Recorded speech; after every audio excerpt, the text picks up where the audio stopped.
చిరంజీవి గారితో ఆయన almost super హిట్లు ఇచ్చారు. వాటిలో మీరు భాగస్వామి అయ్యారు. రెండే.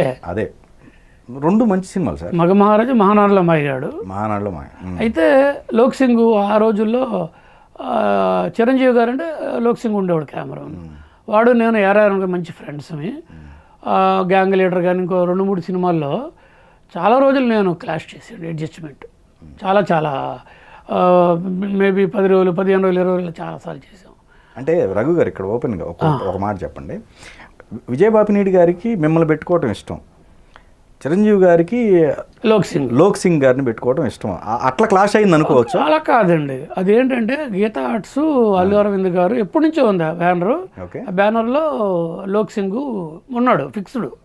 ఆ బ్యానర్ ఉంటే వాళ్ళిద్దరు మంచి ఫ్రెండ్స్, నాకు తెలిసి క్లాస్మేట్స్ కూడా సంథింగ్ ఏదో చేస్తూ వెళ్తున్నారు. మగమారో సూపర్ హిట్ అవగానే నెక్స్ట్ పిక్చర్ వాళ్ళు చేశారు. బ్యానర్ తాలూకు కెమెరామెన్. నేనేమో నో రిగ్రెట్స్.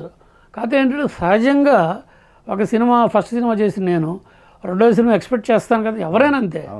అది నా బ్యాడ్ లక్ ఏంటంటే ఆ రెండో సినిమా గీతా ఆర్ట్ సినిమా అయింది. అది లోక్ సింగ్ వాడొచ్చాడు. No regrets. మళ్ళీ ఇమీడియట్గా మూడో సినిమా మళ్ళీ మహానగరంలో మాయగాడు. ఆ తర్వాత నేను ఇటుపక్క డెవలప్ అయిపోయాను. ఇటుపక్క వంశీతో, విశ్వనాథ్ గారితో, వేరే వాళ్ళతో చేయడం మొదలు పెట్టిస్తాను. దాంతో నాకు ఇంకా మళ్ళీ అటుపక్క లోక్ సింగ్ కంట్రీ అయిపోయాడు అక్కడ. ఆ తర్వాత ఇంకెవరో కంట్రీ అయిపోయారు. అది సహజం, అది మార్పు సహజం. ప్రయత్నం అంటూ మళ్ళీ తర్వాత చేయలే బాపినేడి గారితో? చేశానుగా. అదే అంటే దాని తర్వాత ఆ 2 మధ్యలో మళ్ళీ గ్యాప్ వచ్చినప్పుడు అంటే దీనికి వెళ్ళేవారు. దాన్ని ఏమంటారు, క్లాష్ అంటారా? Clash adjustment work. కానీ ఫుల్ ఫ్లెడ్జ్డ్గా 2 సినిమాలు. అదే మగమహారాజు, మహానాడులో మాయగాడు.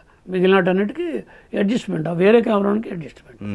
బట్ బాపినేడి గారితో 6 సినిమాలు చేశా. అదే అనిపించింది. నాకంటే బాపినేడి గారు అనలే, రఘు ఉంటుంటే బాగుంటుంది అని అనుకున్నానయ్యా అని ఆయన అంటే, ఇలాంటి వాళ్ళు వింటే బాగుంటుంది. ఎందుకంటే నాతో కొంతమంది చెప్తారు, నేను లేనప్పుడు వంశీ ఆ కెమెరాని పిలిచి నోటి నుంచి రఘు అనేవాడంట. రఘు కాదు కదా, పలానా కదా అని సర్దుకునేవాడంట. వాళ్ళే చెప్పేవాడు కెమెరామెన్లే, ఆయన నోరు తెరిస్తే రఘు అని వస్తుందండి అని. కెరీర్ పరంగా మీరు ఇంతకుముందు అన్నారు మేమిద్దరం కలిస్తే ఒకటే, కాకపోతే మనస్తత్వాలు ఆయన ఉత్తర ధ్రువం అయితే నేను దక్షిణ ధ్రువం. మీరన్న మాటే నేను చెప్పేది, వేరేది కూడా కాదు. మరి ఆ మనస్తత్వాలు ఇప్పుడు బాగున్నాయా? ఇప్పటికీ అది తేడా రాదండి, తేడా రాదు. ఓకే, గ్యాప్ వస్తుంది అంతే. ఓకే చిన్న కోపం లాంటిది అది అనుకోవచ్చా? అంతేనండి. అంతే, కోపం కూడా కాదండి. ఇప్పటికీ నా అవసరం లేకుండా అతను సినిమాలు సక్సెస్ చేసుకోగలిగాడు కదా. నేను లేకుండా కూడా అతను ఇప్పుడు స్రవంతి మూవీస్ బ్యానర్ ఉంది. మరి ఆ బ్యానర్ ఎవరిది? హరి అనుమోల్ది. నాకు రాలేదని ఎందుకు బాధపడాలి? నాకు తెలుసుగా. స్రవంతి రవికిషోరు వంశీతో చేస్తే హరి అనుమోల్ అక్కడ ఉంటాడు. No regrets. నేను ఇటుపక్క ఊరుకోనుగా, నేను ఇంకోళ్ళు చేస్తానుగా, వేరే వాళ్ళతో చేస్తాను. అక్కడికి it's all in the game వెళ్తూ ఉంటుంది అన్నమాట.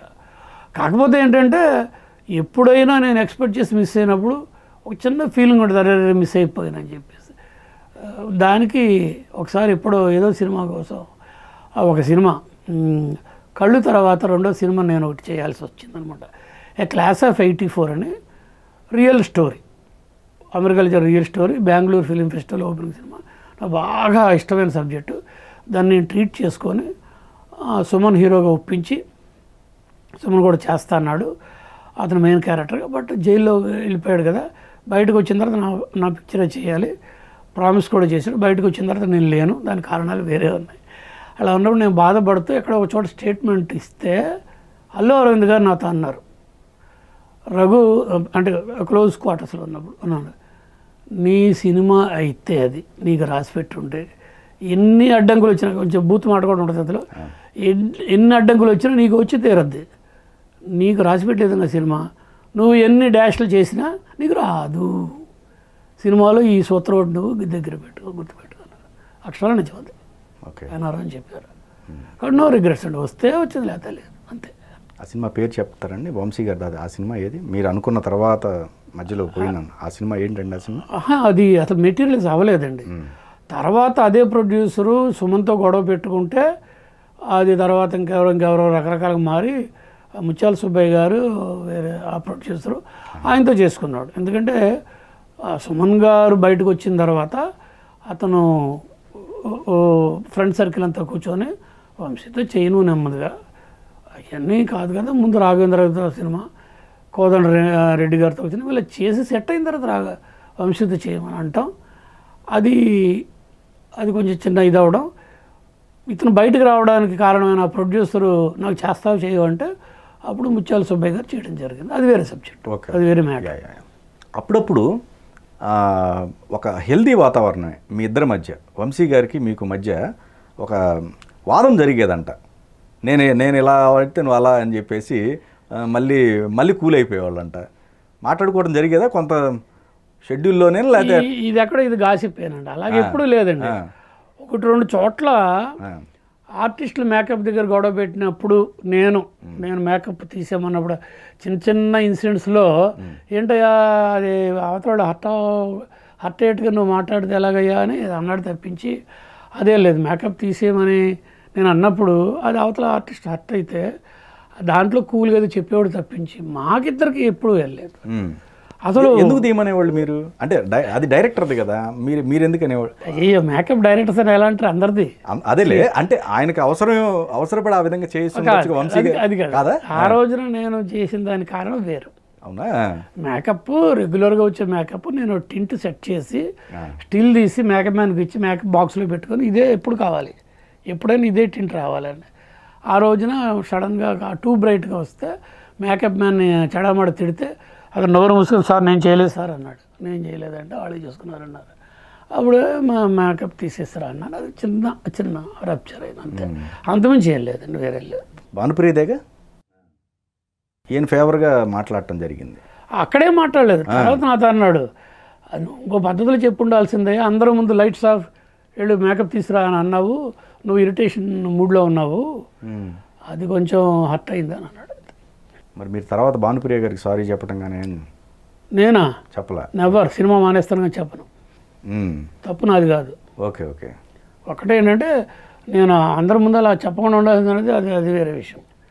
నేను ఫుల్ లైటప్ చేసి కష్టపడి అంతా చేసి ఆర్టిస్టులందరూ రెడీగా పెట్టి ఈ ఆర్టిస్ట్ రమ్మంటే మధ్యలో చూడగానే జీసస్ క్రైస్ట్ లాగా వెలిగిపోతుందో అందరూ నల్లగా ఉన్నారు. మరి అందరితో కాబట్టి సీన్ రన్ అవుద్ది కదా. పోనీ నేనేమని చెప్పాను, నీకు ఏంటని నేను ఇచ్చాను కదా, జరగలేదు. ఈ కాంట్రవర్సీ మనం ఎక్కువ మాట్లాడతాం లేదు, ఎందుకంటే భానుప్రియ కెరీర్ అయిపోయింది, నా కెరీర్ అయిపోయింది. భానుప్రియ గారి విషయంలో ఆయన ఎక్కువగా భానుప్రియ గారిని పెట్టుకున్నారు. తర్వాత కొన్ని గాసిప్స్ కూడా వచ్చాయి, వాళ్ళిద్దరు మ్యారేజ్ అనో లేకపోతే రకరకాలు వచ్చాయి. సో మీరు అంటే కొంచెం అదేనా ఆ యాంటీ వెళ్ళటం వల్ల ఆవిడని మీరు కోపడటం లేకపోతే ఇంకోటో? నో అదేం కాదు. అంటే అటుపక్క అక్కడ నేను కోపడ్డానికి కారణం ఇది మాత్రం కాదు. నేనేమి భానుప్రియ అంటే పెద్ద నాకేం లేదు, ఎందుకంటే డే 1 నుంచి ఆవిడ ఆర్టిస్ట్, నేను కెమెరామెన్. ఇంకొకరికి చెప్పాను, నా సైకలాజికల్ ఏంటంటే నాకంటే పొడుగ్గా ఉన్న మనుషులకి నేను దగ్గర అవను, ఆడగానే మొగ్గాని జనరల్గా. సో డెఫినెట్ నేను చేసిన హీరోయిన్స్లో చాలా మందిలో చాలా ఫ్రెండ్లీగా ఉంటాను, చాలా చాలా చాలా.